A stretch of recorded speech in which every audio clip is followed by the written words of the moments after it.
Ok, bien, bonjour à tous. Pour ma part, je vais vous faire une petite présentation sur la sécurité et la gouvernance de l'identité partenaire avec une solution qui s'appelle Microsoft, qui s'appelle Azure AD B2B, business to business. Je vais d'abord commencer par me présenter. Donc, je suis Alexandre Demy, je suis architecte cybersécurité sur les environnements cloud et particulièrement sur les environnements cloud Microsoft. Puis j'accompagne tout type d'entreprise sur des missions d'analyse de risque et d'intégration et d'amélioration des environnements, de la sécurité des environnements cloud. Je suis architecte cybersécurité cloud. Je suis également créateur d'une société qui s'appelle Wakers, qui existe depuis mars de cette année. Et puis, je vous ai mis ici un petit lien si vous souhaitez suivre les actualités que je publie sur LinkedIn. On y va, on attaque le sujet qui nous intéresse aujourd'hui, donc les identités partenaires. Avant de rentrer dans le vif du sujet, avant de rentrer dans la sécurité et la gouvernance, je pense que c'est important de rappeler ce qu'est une identité partenaire. Donc, on parle bien d'identité partenaire au sein d'un référentiel d'identité qui s'appelle Azure Active Directory, que vous connaissez certainement déjà parce que c'est la base, c'est le socle d'identité qui est utilisé pour accéder à vos solutions cloud telles qu'Office 365. Et donc, ce référentiel d'identité, pour accéder notamment à Office 365, vous y avez intégré via certainement une synchronisation des identités internes. Et puis, très probablement également des identités partenaires. Et les identités partenaires, c'est vraiment ces identités partenaires qu'on vient de mettre dans le terme Azure AD Business to Business. Et la plupart du temps, ces identités partenaires, vous les connaissez parce que vous faites des partages OneDrive, vous faites des partages SharePoint, vous invitez des personnes dans des Teams, et puis ça va venir créer ces identités partenaires au sein d'Azure Active Directory. Et c'est la plupart du temps de cette façon qu'on connaît ces identités partenaires. Donc, comme je le disais, ces identités internes et partenaires vont accéder à vos environnements cloud, tels qu'Office 365, et également, et là, c'est le point qui est des fois un peu moins bien connu, vous allez pouvoir potentiellement les utiliser pour accéder à d'autres applications SaaS, par exemple, qui seraient interfacées avec Azure Active Directory. Donc, on connaît souvent cette capacité d'accéder aux environnements cloud Microsoft. Azure AD est un référentiel d'identité que vous pouvez utiliser pour intégrer d'autres applications. Pour intégrer ces applications, il faut qu'il y ait des protocoles qui sont connus, donc SAML, OpenID Connect ou autres. Donc ça, c'est les moyens qui vont vous permettre d'amener une notion de SSO, donc faire en sorte que vous pouvez vous loguer avec une authentification unique sur vos applications et l'identité sera portée par Azure AD. Et puis, ce qui vous permettra également d'avoir du contrôle. Donc là, l'enjeu, on va parler d'identité partenaire et on va parler d'identité partenaire, mais au global. On va se dire que ces identités partenaires, elles vont pouvoir potentiellement servir à accéder à vos applications Microsoft, mais également à d'autres applications. Donc, ce que fournit Azure Active Directory, c'est la capacité de travailler avec tout type de partenaires.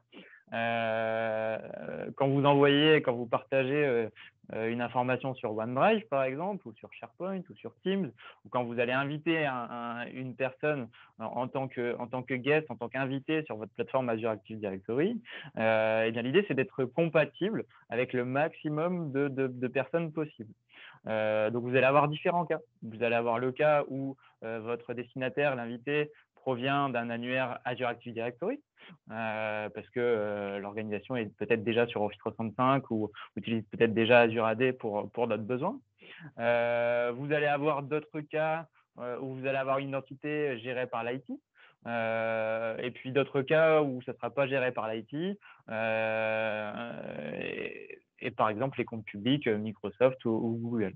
Et donc là, la promesse, ce n'est pas une promesse, c'est une vérité, c'est qu'Azure AD va être compatible avec tous ces scénarios.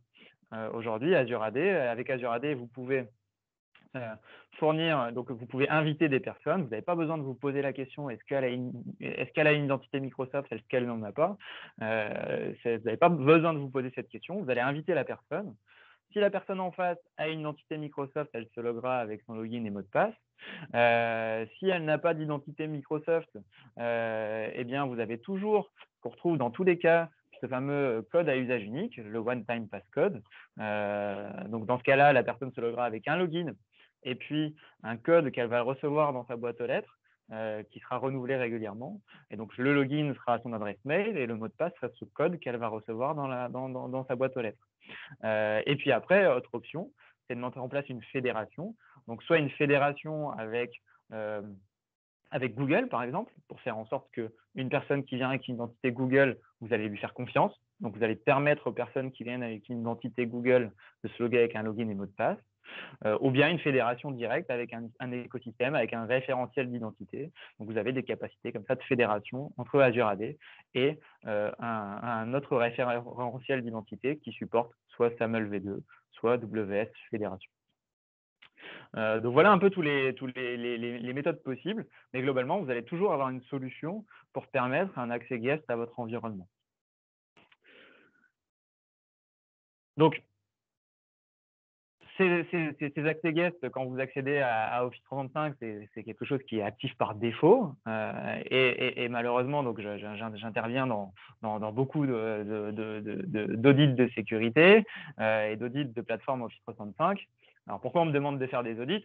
Parce qu'au bout de 2 ans de déploiement, on ne sait pas si on maîtrise encore notre donnée, on ne sait pas si on maîtrise encore nos identités. Enfin voilà, il y a des doutes et effectivement, sur la plupart des audits, le guest, l'identité guest, c'est un peu un point faible. On a ouvert le service parce que c'est activé par défaut. On ne s'est pas trop rendu compte de la portée de cette identité guest. Et puis, on se retrouve avec des référentiels de 100, 200, 1000, 2000 guests. On ne sait pas trop qui il y a derrière, on ne sait pas trop comment ils ont été invités, on ne sait pas trop si on peut les laisser ou si on doit les retirer. Et c'est hyper compliqué à gérer et se positionner sur ce sujet. Donc, mon conseil, pour ceux qui ne sont pas encore lancés, ceux qui sont déjà lancés, c'est possible aussi de le faire a posteriori, mais c'est plus difficile. Donc, ceux qui ne sont pas encore lancés, pensez bien à ces 4 thématiques. La thématique, et c'est les thématiques qu'on va aborder ensemble, c'est la thématique 1, comment je vais gérer le provisioning des identités guest, qu'est-ce que je vais autoriser en termes de provisioning d'identité. La thématique 2, c'est quelle stratégie de sécurité, le guest qui accède à mon environnement, quelles sont les règles de sécurité que je vais appliquer. Le sujet 3, c'est comment je vais revoir les accès. Le sujet 4, c'est comment je vais tracer les activités des utilisateurs invités.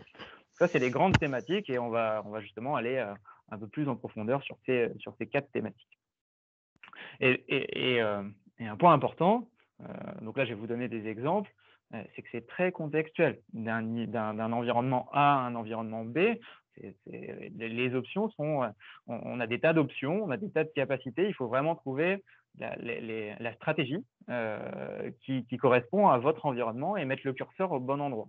Et ça, je le rappelle, je l'avais dit si vous avez suivi un peu le Power 365, donc je le répète,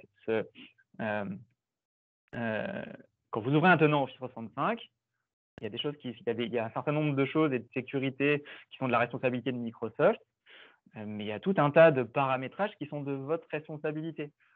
Et c'est à vous de mettre le curseur au bon endroit. Si on prend rien que sur la sécurité, aujourd'hui, on a référencé pas loin de 200 paramètres de sécurité. Et c'est à vous de les positionner au bon endroit, c'est de votre responsabilité. Donc, il faut y penser avant et il faut bien positionner les curseurs au bon endroit en fonction de votre contexte. On y va sur le provisioning des identités. Donc, quand on parle provisioning des identités invitées, toujours, on est vraiment sur les identités invitées. J'ai repris ici les questions qu'il est intéressant de se poser. Déjà, premièrement, est-ce qu'on veut que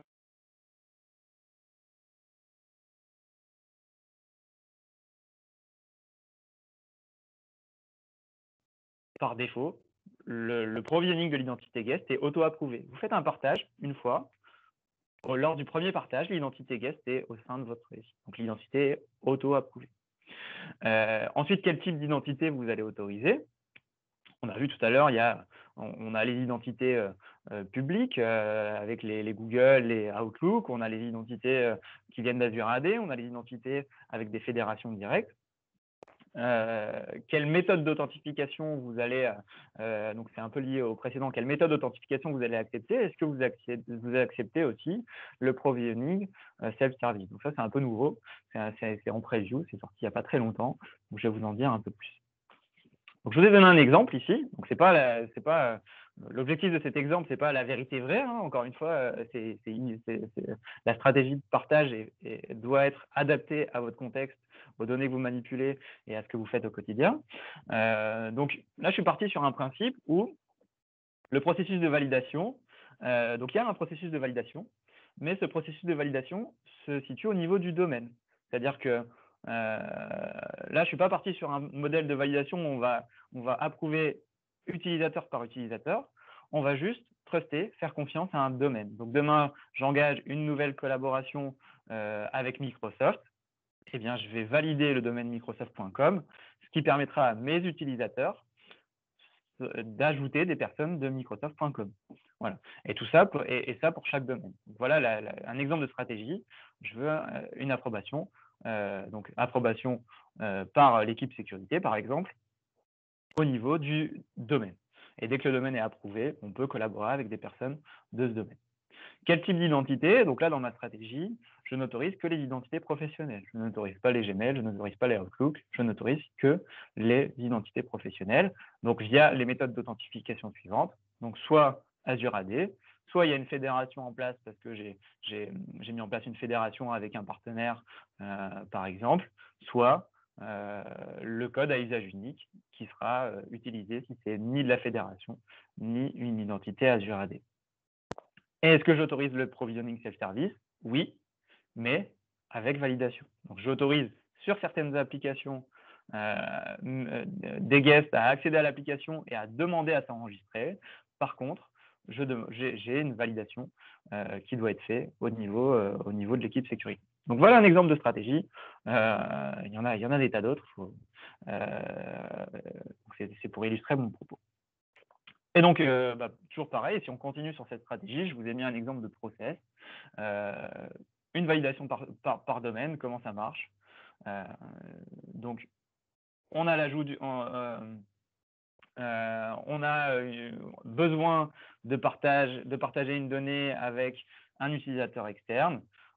On a mis en place au sein de l'organisation un formulaire pour faire, donc soit via l'outil de ticketing, soit via une Power App, par exemple, un formulaire pour faire une demande d'ajout d'un nouveau domaine, parce que je veux collaborer avec une nouvelle organisation. Donc, je remplis le formulaire, je veux collaborer avec l'organisation Microsoft.com, un processus de validation de la requête. Si c'est OK, automatiquement, via par exemple Azure Automation, je vais approuver je vais ajouter le domaine, je vais approuver, je vais ajouter le domaine automatiquement, et derrière, mon utilisateur peut partager. Si lors du formulaire, un utilisateur me demande gmail.com, eh bien, ça terminera en non, parce qu'on n'autorise que des domaines professionnels, on n'autorise que des identités professionnelles et pas des domaines publics. Donc voilà un exemple de règles de provisioning que vous pouvez mettre en place. Là, donc la gestion des domaines, c'est quelque chose de natif. L'aspect formulaire de demande et processus d'approbation, ce n'est pas quelque chose de natif, c'est quelque chose que vous devez construire. Donc la Power Platform est très adaptée pour ça. C'est pas très compliqué de mettre en place ce type de process via la Power Platform, mais ça n'existe pas nativement au sein de l'écosystème Microsoft. Il faut le créer. En tout cas, la gestion par domaine, le fait de dire je n'autorise le partage que pour les domaines ciblés, c'est natif au sein de la plateforme Azure AD. Et là, c'est pareil, donc ça, c'est une fonction qui est en preview aujourd'hui, le provisioning self-service. Donc, ce provisioning self-service va vous permettre, donc sur certaines applications, donc vous allez donner l'URL, vous allez envoyer l'URL aux personnes qui doivent accéder, et ces personnes vont pouvoir s'enregistrer. Donc, on n'est plus dans une démarche où j'invite le guest, c'est le guest accède à mon service, accède à mon application et il s'enregistre. Donc, soit sur ce provisioning self-service, soit c'est auto-approuvé, auquel cas il va s'enregistrer, il aura accès à l'applicatif, soit c'est soumis à un système d'approbation et d'approbation par l'équipe applicative, l'équipe applicative métier, et auquel cas, donc, quand il va remplir les champs, il aura ce petit message lui disant que sa demande est en cours d'étude. Et donc là, on peut spécifier justement ce qu'on va autoriser pour le self-service. Est-ce qu'on autorise que les identités Azure AD ou est-ce qu'on autorise également les personnes qui viennent avec du Google, du Facebook? Et qu'est-ce qu'on va leur demander sur le self-provisioning? Est-ce qu'on va leur demander juste leur nom, leur prénom ou un peu plus d'informations qui seront nécessaires dans l'applicatif? Donc voilà sur les règles de provisioning. Je pense qu'on a un peu de temps. Donc ce que je vous propose, si vous avez des questions, ou on fait tout à la fin, Patrick, tu en penses quoi? N'hésitez pas, on est en groupe relativement restreint, donc s'il y a des questions, n'hésitez pas à ouvrir le micro. Sinon, tu continues et on te suit. Ça marche. Donc vous avez vu, il y aura 4 parties. Hein. Donc après, à chaque fin de partie, je vous propose s'il y a des questions, n'hésitez pas en fin de partie à activer le micro et à poser vos questions. Ok, donc sur le provisioning, pas de questions. On enchaîne. C'était clair. Ça va, tout va bien. Je ne vois pas le chat aussi, donc Patrick, s'il y a des questions dans le chat, n'hésite pas à me les transmettre. Je jette un œil, je te dis. Très bien. Maintenant, on va parler des stratégies de sécurité. Donc, on va voir on a géré l'aspect provisioning. Donc, des guests vont arriver au sein de l'environnement Azure AD, ils vont accéder à des partages Office 365 ou à des applications spécifiques. Maintenant, quelles seront les règles de sécurité? Alors déjà, pour Office 365 et pour Azure AD, quand on traite le sujet partage externe, il y a déjà des paramétrages. Ce n'est pas une question de licence, c'est une question de paramétrage. Comme je vous le disais, c'est mettre le curseur au bon endroit. Si on veut traiter correctement la partie partage externe, on a comptabilisé pas loin de 30 settings. Donc, faites bien attention, faites-vous conseiller ou bien allez bien chercher dans les settings des différentes solutions. Mais gardez, si vous estimez avoir traité le sujet partage externe en ayant touché à 5 paramètres, vous vous trompez. Il y en a beaucoup plus et c'est réparti parmi tous les centres d'administration qu'on peut voir dans Office 365 et dans Azure. Donc, c'est pas quelque chose qui est simple. Il y en a partout. Il n'y a pas un seul centre de contrôle du partage externe. Ça n'existe pas. Il y en a partout. Il y en a dans toutes les solutions. Donc, il faut absolument les identifier et les positionner au bon endroit. Ça m'est arrivé beaucoup de fois lors d'audit où on fait l'initialisation. On me dit, nous, cette stratégie, la stratégie, c'est d'avoir une approbation par domaine, comme on a vu précédemment. Quand on creuse, quand on regarde les settings, eh bien, en fait, il y a des trous dans la raquette parce qu'il y a certains settings qui n'ont pas été traités. Et donc, du coup, il y a des moyens de bypasser ce process. Donc, attention, pensez à regarder l'exhaustivité des paramètres qui permettent de toucher au partage externe. Et ce n'est pas quelque chose d'hyper facile. Faut l'avouer. Donc là, je vous ai mis 2 exemples, 2 tableaux de bord que vous pouvez retrouver. Côté SharePoint, côté Azure AD, il y en a d'autres. Mais c'est des exemples de paramètres sur lesquels vous allez devoir vous positionner. Ensuite, une fois qu'on a traité ce paramétrage, donc ce qui va être intéressant, c'est de configurer des règles d'accès. Les règles d'accès, là pour le coup, autant les paramétrages précédemment, c'était quelque chose de natif, d'induit, de gratuit. Maintenant, dès que vous allez vouloir faire du contrôle d'accès et de l'accès conditionnel pour vos guests, c'est plus gratuit. Il vous faut à minima Azure AD Premium plan 1. Pour les guests, la règle est simple. C'est une licence interne vous donne un droit d'usage pour 5 guests. Donc, si vous avez 5 internes couverts par une licence Azure AD Plan 1 ou EMS 3, enfin, voilà, il y a différentes possibilités pour avoir Azure AD Plan 1. Donc, 5 licences internes vous donnent droit à 25 guests. Donc, faites le calcul à faire. Et donc, une fois que j'ai ces prérequis de licence, je vais pouvoir appliquer des règles d'accès conditionnel.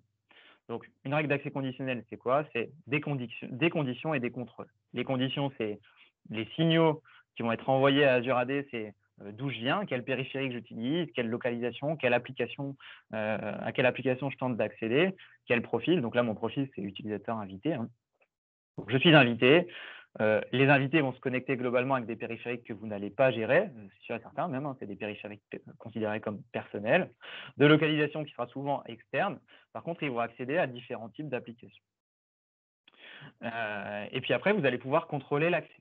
Donc, vous allez pouvoir définir quel sera le comportement d'accès pour Office 365 et pour d'autres applications. Le comportement peut être le même partout ou il peut être dissocié en fonction de la criticité de l'application à laquelle j'ai accès. Et là, ici, je vous ai mis un exemple de stratégie qui est assez classique pour les guests. C'est le guest accède depuis un ordinateur ou mobile personnel, depuis tout type de réseau, on l'a dit. Par contre, on lui demande une authentification à 2 facteurs. On lui demande un MFA de façon obligatoire. Souvent sur les audits, je m'amuse un peu, alors vous allez pouvoir me dire que j'ai des drôles de façons de m'amuser, mais je prends la liste des guests et puis j'essaie de le comparer à une base de fuite, des référenciels de fuite d'identité connue. Et en moyenne, je tombe à peu près à 25-30% de comptes qui sont référencés dans des bases des bases de données de login et mot de passe qui ont fuité à l'extérieur. Donc ça, c'est la moyenne. Donc c'est là où le MFA a beaucoup de valeur parce que les identités guest, vous ne gérez pas la sécurité sur leur environnement. Donc le MFA va permettre d'avoir une sécurité supplémentaire et d'avoir un peu plus de garantie sur le fait que les personnes qui accèdent à votre environnement sont bien les personnes qui doivent y accéder. Ensuite, on peut mettre en place une charte invitée. Donc la charte, la charte invitée devra être acceptée. Il y a une notion de consentement qu'on va pouvoir récupérer, qu'on va pouvoir tracer pour bien valider que les invités ont approuvé cette charte. Et puis ensuite, on va définir à quoi ils vont pouvoir accéder, à quel type d'application et comment. Est-ce qu'ils peuvent le faire juste en mode web? Est-ce que pour Office 35, est-ce qu'ils peuvent utiliser des applications de bureau? Est-ce qu'ils peuvent utiliser des applications mobiles? Donc là, on est plutôt ouvert là-dessus, sauf pour les vieux protocoles d'authentification qu'on ne veut plus voir. Et puis, on a des restrictions. Donc, les restrictions, donc le téléchargement est autorisé. On pourrait très bien le bloquer, hein, mais là, dans mon cas, c'est pas ce que j'ai choisi. C'est très dur. Bloquer le téléchargement pour les guests, d'un point de vue conduite du changement, c'est très dur et d'expérience, c'est difficilement tenable. Donc voilà, j'ai des contextes qui y vont quand même, mais voilà, faut bien y réfléchir avant d'activer ce genre de choses. Et par contre, je vais demander une réauthentification toutes les 4 heures.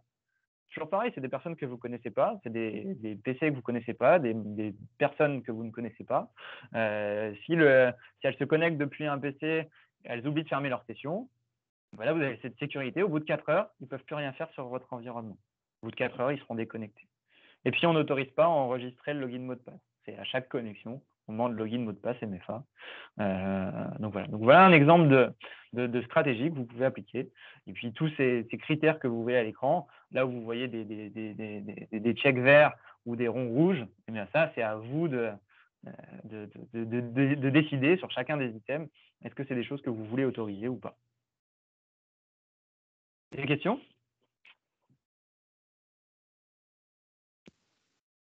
N'hésitez pas, faites pas les timides. Très bien. On continue. Il me reste combien de temps? J'ai pas suivi du tout là. T'es dans le bon timing, là, t'as fait 20 minutes. Là. Ok. Donc Super. il te reste. Après, il te reste toute la nuit, hein, si tu as envie, mais Okay.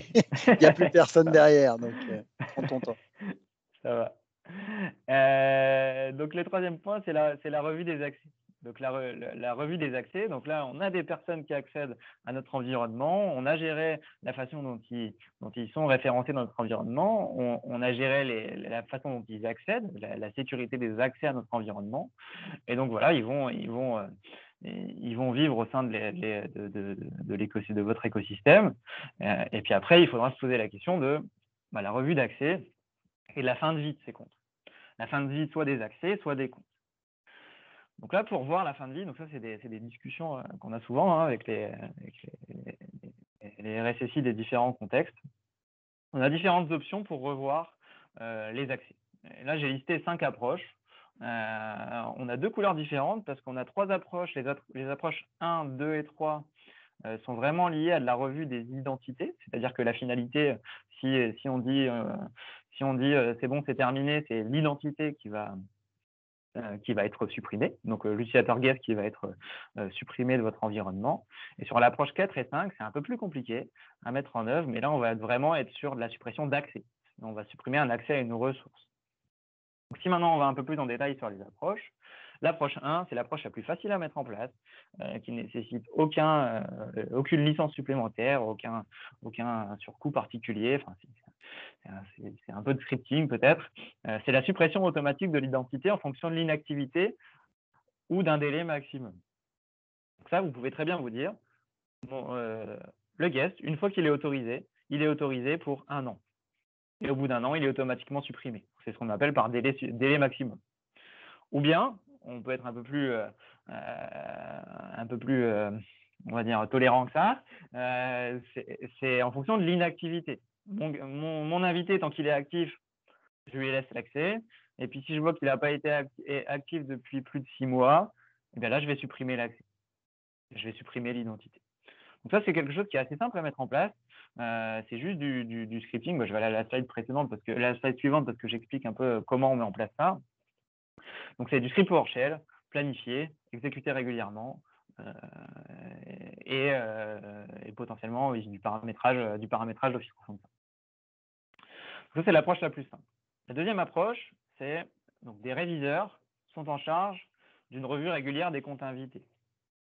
Sur cette deuxième approche, donc déjà, il faut définir qui sont les réviseurs, parce que voilà, des réviseurs, sur de grosses organisations, une révision centralisée pour gérer de multiples entités, c'est impossible. Donc, il y a vraiment un fort enjeu à définir qui vont être les réviseurs, parce qu'il faut que ce soit des sachants, des personnes qui vont savoir dire est-ce que c'est encore pertinent ou pas, est-ce que l'accès est encore pertinent ou pas. Une fois qu'on a défini les réviseurs, l'idée c'est que régulièrement, ces réviseurs sont amenés à revoir soit toute la liste, soit une partie de la liste des invités, et à se prononcer, est-ce que c'est encore pertinent que cette personne accède au SI ou pas. Donc pour ça, Microsoft propose une solution qui s'appelle Azure AD Access Review, que je vous présente juste après, qui nécessite Azure AD Premium Plan 2. Ça, c'est important. Donc là, on a parlé du plan 1 tout à l'heure sur l'accès conditionnel. Là, c'est le plan 2, donc c'est le plan juste au-dessus. Soit Azure AD Premium Plan 2 ou EMS3, 5, pardon. Désolé.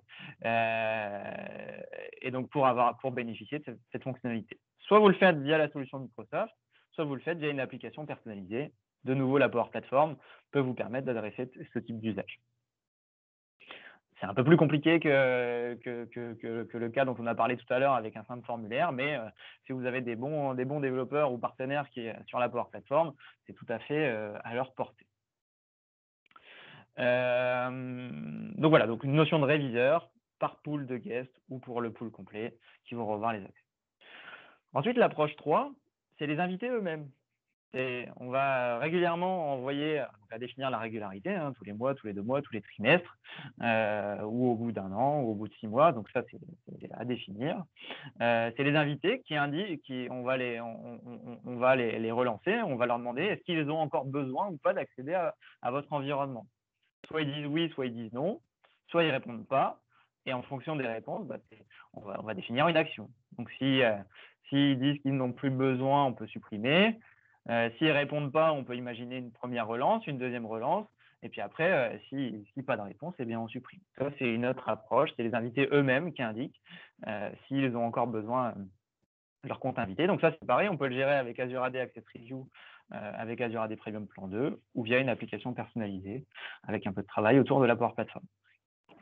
Donc sur ces 3 premières approches, la finalité, sur les personnes qui n'ont plus besoin d'accès, ou c'est plus pertinent, c'est de supprimer l'identité guest. Le problème quand on supprime l'identité guest, c'est que tous les accès sont perdus. On a supprimé l'identité, donc si jamais on doit la réinviter, et bien potentiellement, il va falloir non seulement réinviter la personne, mais en plus, de nouveau, lui repartager tout ce qui a été partagé.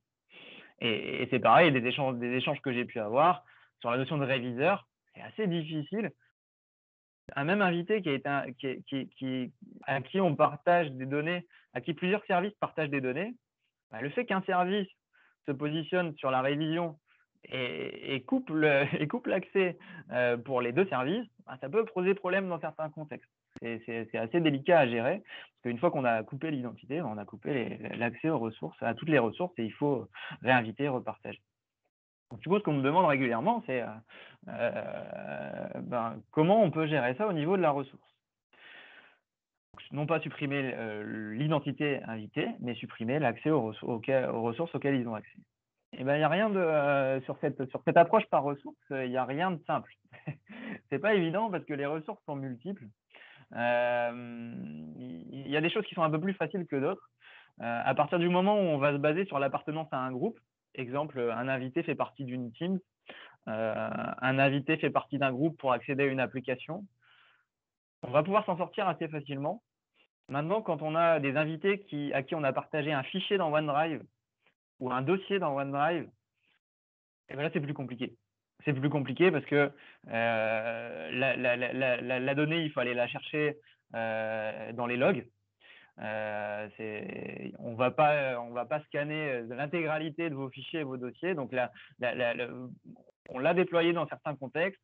Et la bonne façon de faire, c'est d'aller chercher l'information dans les logs. C'est dès qu'il y a un partage, je vais récupérer cette information, je vais la stocker en base, et puis je vais faire cette revue d'accès sur ce partage en question. Mais c'est vraiment quelque chose de complexe à mettre en place, basé sur une donnée qui est de la donnée de log, et c'est pas évident. C'est possible, mais là, voilà, ça nécessite un investissement un peu plus important. Donc, il y a deux approches possibles sur la ressource, sur la revue des ressources. Soit il y a la suppression automatique des accès aux ressources en fonction de l'inactivité ou d'un délai maximum. Donc là, on retrouve la même chose que précédemment avec le compte invité, sauf que c'est un délai d'inactivité ou un délai maximum sur la ressource. Donc là, on va pouvoir s'appuyer soit sur Cloud App Security qui va permettre d'aller détecter cette information et de supprimer automatiquement l'accès. Donc Cloud App Security, c'est une solution de sécurité de type CASB qui fait partie des solutions de sécurité Microsoft. C'est dans le pack MSE5, donc le pack le plus important sur les packs sécurité. Ou bien on va pouvoir, encore une fois, construire une application personnalisée, mais là, il y a nettement plus de travail. Et là, c'est un vrai boulot pour mettre ça en place. Et la dernière approche, qui est certainement la plus compliquée, c'est des réviseurs sont en charge d'une revue régulière des accès aux ressources.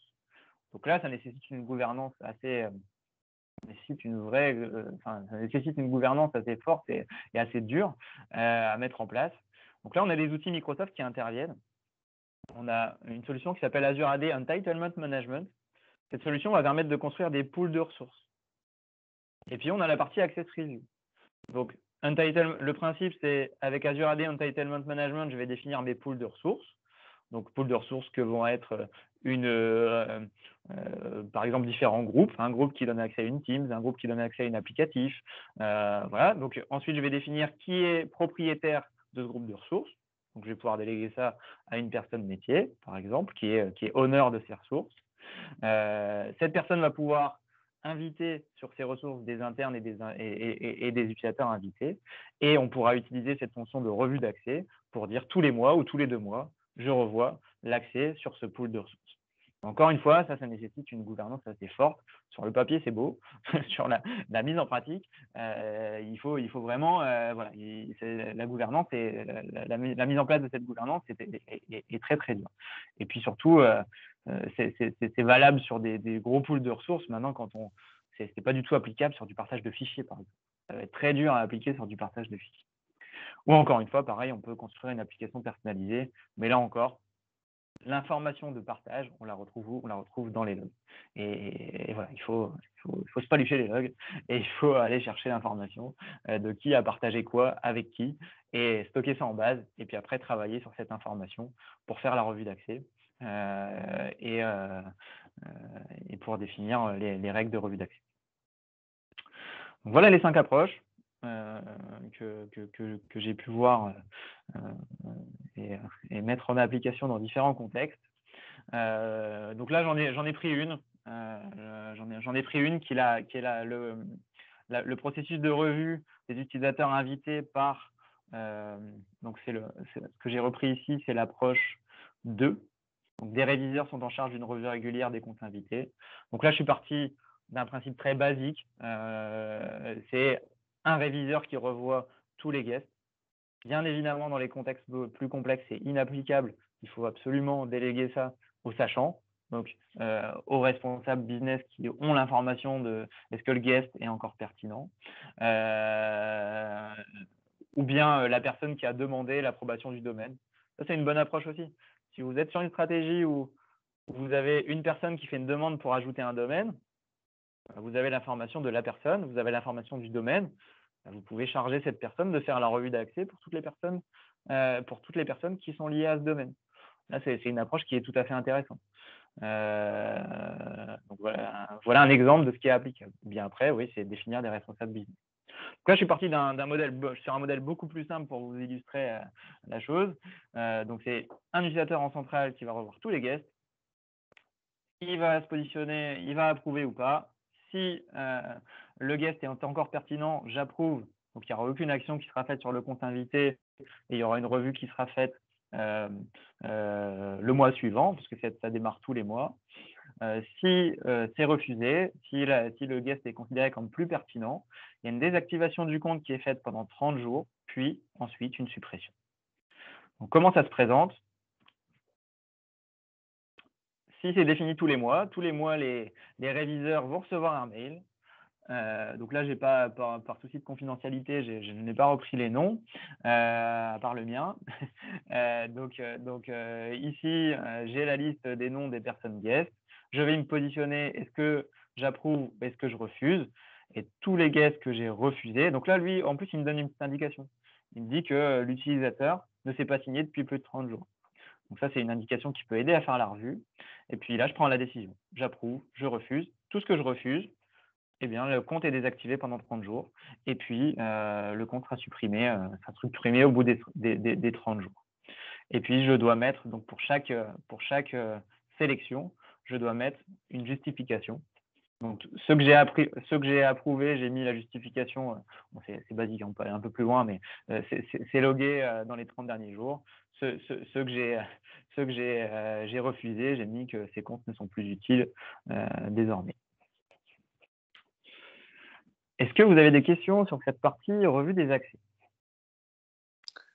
Ouais, moi j'ai une question que ça m'inspire que c'est quand même de moyennement à très compliqué à mettre en place, on va dire. Oui. Est-ce que tu trouves, toi, que le jeu en vaut la chandelle et peut-être, au-delà de ton feeling, est-ce que tu as des cas où, je sais pas, un client qui l'aurait pas mis, il a eu des gros problèmes et un client qui l'a mis, ça l'a sauvé de gros problèmes, quoi? Est-ce que tu as des retours comme ça? Enfin, c'est un peu difficile comme question, hein, mais quel est un peu ton feeling et ton ressenti sur je le mets en place, ça m'apporte un vrai gain? Ou il y a peut-être, est-ce qu'il n'y a pas d'autres. Enfin, ma question, c'est comme il y a plein de choses à sécuriser dans Office 365, ou Microsoft 365, on peut le dire. Est-ce que ça vaut le coup de se focaliser là-dessus prioritairement, ou il y a plein d'autres choses qui sont peut-être plus importantes, comme je sais pas, Information Protection peut-être, qui peut servir aussi un peu aux mêmes besoins? Comment Alors, tu vois les choses? je vais te faire une réponse de Normand. Ça dépend. Ouais. Ça dépend. Mais je vais bien entendu expliquer. Ça dépend ça dépend des contextes. Ça dépend Bien de la sûr. criticité des données qui sont partagées. Ça dépend si des données qui sont manipulées. Si vous êtes une boîte de communication, vous pouvez rester au plan 1, revue sur l'inactivité. Ça se met en place en 1 heure. Et voilà. Parce que effectivement, le jeu en vaut pas la chandelle. L'investissement, vu qu'on a des données à faible criticité, ça vaut pas le coup. Même si elles tombent dans la nature, le niveau de risque, on l'accepte. Par contre, si on est sur un environnement, un écosystème qui manipule des données ultra sensibles, où on a des enjeux de fusion-acquisition, des enjeux de schéma ou voilà, des données qui Ouais, peuvent bien être très sûr. sensibles et qui peuvent nuire à l'image de l'entreprise. Là, il faut absolument gérer ça. Ce que je disais, je reprends mon point, c'est est-ce que j'ai vu aujourd'hui des grosses attaques qui venaient d'identité guest? Non. Par contre, une fuite de données, l'enjeu, c'est de valider que la personne qui accède à vos données est la bonne personne. Et comme je vous disais, là, par contre, ça, c'est un vrai retour d'expérience. En moyenne, j'ai 30% des guests où si je cherche un peu, je peux récupérer leur login et leur mot de passe. Et je peux l'utiliser pour accéder à votre environnement. Donc, en fonction de Ok. la criticité de la donnée, il faut réduire sur les contextes les plus sensibles, il faut réduire l'exposition. Comment on réduit l'exposition? Il faut faire du ménage. Les personnes qui ne doivent plus accéder à votre environnement ne doivent plus avoir accès à votre environnement. Donc, Ouais, ça me va bien comme réponse. Voilà. D'autres questions? On passe au dernier point. Oui, Ouais, non, je pense pas qu'il y a d'autres questions. très bien. La traçabilité. Donc, on refait l'histoire. J'ai mes guests, j'ai géré le provisioning, j'ai la sécurité qui me convient, j'ai mes règles de revue d'accès. Et maintenant, ce qui va être intéressant, c'est la traçabilité. Parce que le guest va faire des actions chez vous. Et justement, en cas de suspicion, en cas de fraude, si c'est la mauvaise personne qui s'est connectée en tant que guest, si un guest a effectué des actions malveillantes, si vous avez un doute sur une identité guest, il faut pouvoir retracer l'activité. Il faut pouvoir retracer l'activité pour pouvoir potentiellement fournir à votre service juridique des moyens d'engager une action par rapport à ce qui s'est passé, ou bien des moyens post-brèche, post-fuite de données, d'identifier d'où provient la fuite de données, encore une fois, pour engager des actions. Donc, en termes de traçabilité, on retrouve des choses assez classiques, des choses on retrouve des outils qui sont aussi valables pour l'identité interne. On a déjà des sources de logs. Les sources de logs, c'est quoi? C'est les logs Office 365, c'est les logs Azure AD, on va retrouver la partie connexion, c'est les logs. Donc, dans Azure AD, on retrouve les audit logs Azure AD, les sign-in logs. Donc, on a plusieurs sources de logs. Ce qui est vraiment important, c'est de ne pas en oublier, en fait. Parce que ça, c'est pareil, c'est des choses que je vois régulièrement. On me dit, OK, c'est bon, nous, chez nous, les logs, on gère. On a les logs Office 365 qui sont intégrés. On a notre équipe sécurité qui est dessus. On a des reporting dessus, de l'alerting dessus. Si on n'a que les logs Office 365 et qu'on n'a pas les logs d'authentification, vous allez vous rendre compte que ça va, en termes de corrélation, en termes d'analyse de sécurité, on va être vite limité. Donc, il faut vraiment voir l'exhaustivité du paramètre de log et des sources de log. Et puis, déjà, de base, naturellement, cette source de log, on peut aller les consulter. On a juste à aller dans les outils, on a juste à aller sur Office 365, sur Azure AD.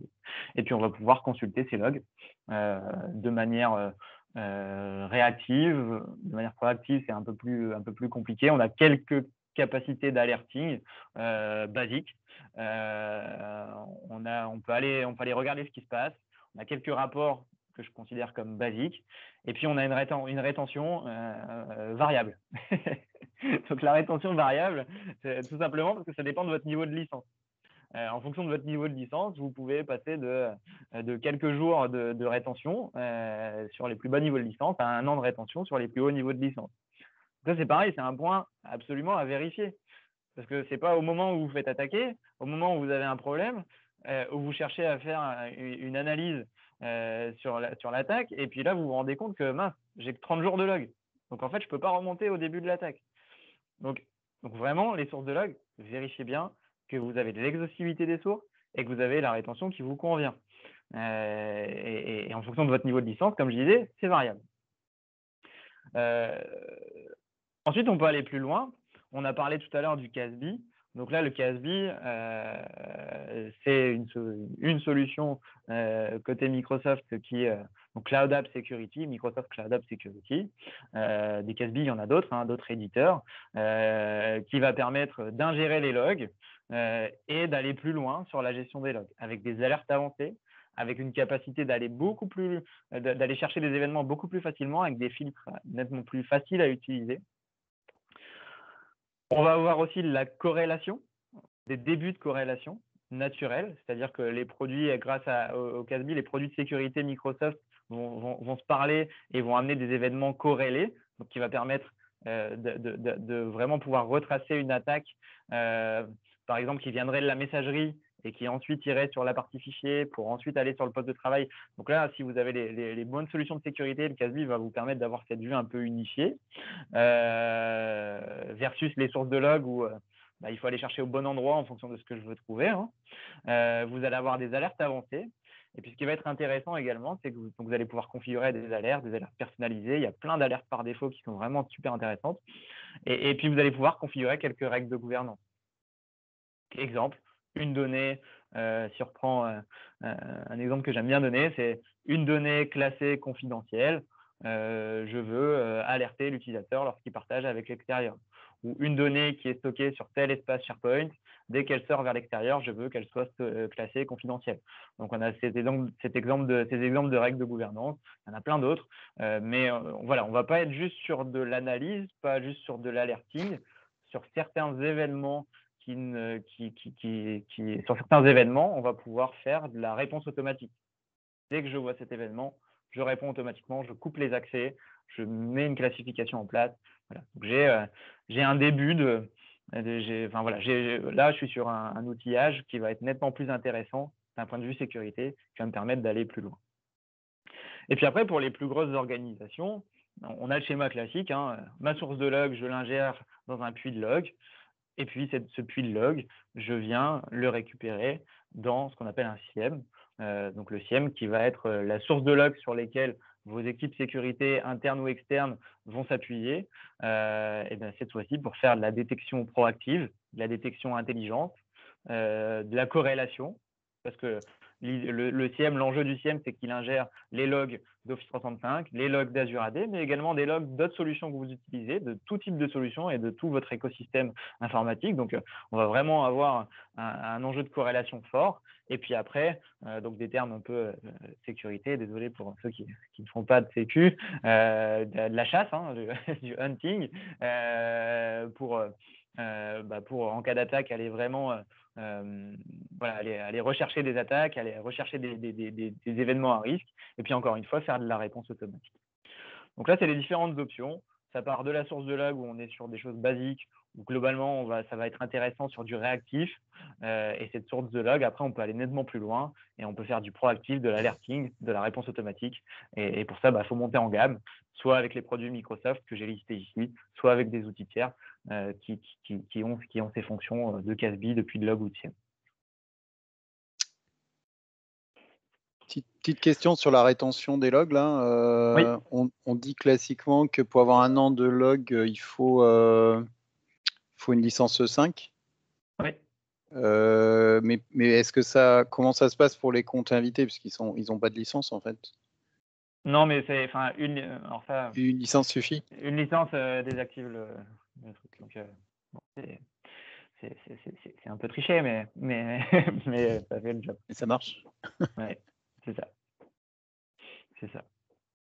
Donc, dès que vous activez une licence, vous déverrouillez cette partie-là. Donc voilà, donc effectivement, tu l'as dit, sur la partie notamment sign-in log, c'est 30 jours par défaut. Et puis vous pouvez monter à 1 an si vous montez en gamme d'un point de vue licence. Donc là, je vous ai donné pareil un exemple que je trouve intéressant pour la partie guest justement. Donc sur le CASB. Donc là, j'ai repris CloudApp Security et puis j'ai appliqué. Vous avez un petit onglet qui s'appelle utilisateur et compte. Et dans utilisateur et compte, vous avez donc cette combinaison de filtres que j'ai appliqué, donc externe et type user, donc utilisateur externe. Donc on va retrouver tous mes guests. Donc là, je suis plutôt chanceux chez moi, j'ai pas de priorité d'investigation haute sur mes guests. Mais typiquement, ça vous permet d'avoir un classement des investigations prioritaires. Donc là, l'outil, en fait, ce qu'il va faire, c'est que donc vous avez la même chose pour les utilisateurs internes. Hein. L'outil, ce qu'il va faire, c'est qu'il va analyser les comportements de tous les utilisateurs. Et puis, dès qu'il y a des activités anormales, il va augmenter la priorité d'investigation.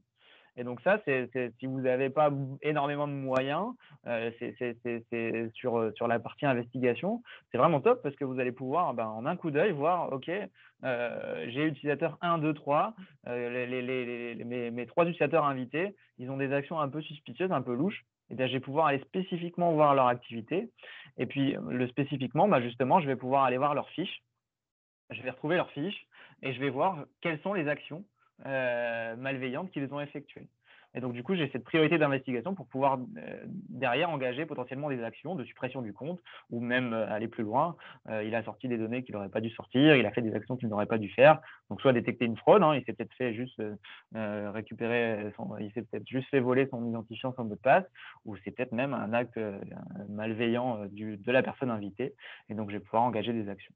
Donc voilà, donc ça c'est une petite fonction que je voulais vous montrer, que je juge plutôt très pertinente. Il y en a d'autres, mais là, vu la durée, je me suis limité à ça.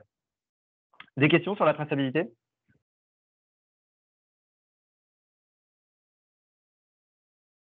C'est bon, je pense. On va pouvoir conclure du coup.